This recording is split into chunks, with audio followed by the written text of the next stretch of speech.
Halo, saya Apoteker Gema. Saya ingin berbagi informasi mengenai penggolongan obat.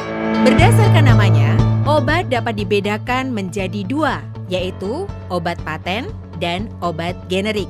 Obat paten adalah obat yang masih dilindungi hak patennya, namun jika sudah habis masa paten, obat ini dapat diproduksi pabrik lain, disebut obat kopi atau obat generik. Obat generik dibedakan menjadi dua.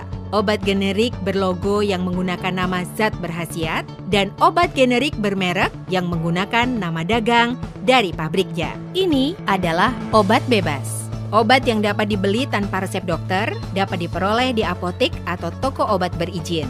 Nah, yang ini adalah obat bebas terbatas. Meski dapat dibeli tanpa resep dokter di apotek atau di toko obat berizin, namun penggunaannya harus memperhatikan dosis, aturan pakai, dan peringatan pada kemasan. Stop! Ini adalah obat keras. Obat yang hanya dapat diperoleh dengan resep dokter dan hanya dapat dibeli di apotek, puskesmas, klinik, dan rumah sakit. Masyarakat harus cermat dan hati-hati. Jangan membeli dan menggunakan obat ini sembarangan tanpa pengawasan dokter dan apoteker. Dan jangan lupa untuk selalu memperhatikan hal penting dalam memilih obat yang akan digunakan.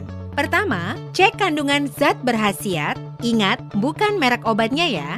2. Cek apakah pasien memiliki riwayat alergi atau sensitif terhadap obat. 3. Pastikan untuk mengetahui apakah kondisi pasien sedang hamil atau berencana hamil, karena beberapa obat dapat mempengaruhi janin dan menyebabkan cacat pada bayi. 4. Pastikan pasien tidak dalam kondisi menyusui, karena beberapa obat dapat masuk dalam ASI dan menimbulkan efek buruk pada bayi. 5. Perhatikan bentuk sediaan obat. Pilihlah yang paling sesuai untuk digunakan dengan baik dan benar.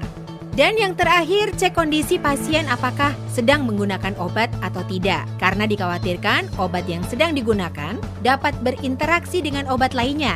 Jangan lupa, tanyakan pada apotekernya ya. Berikut ini adalah hal yang perlu diperhatikan dalam menggunakan obat bebas dan obat bebas terbatas. Di antaranya, pertama, cek kemasan dalam kondisi baik dan utuh. 2. Cek kelengkapan informasi pada kemasan. 3. Perhatikan tanggal kadaluarsa. Dan 4. Nomor izin edar obat.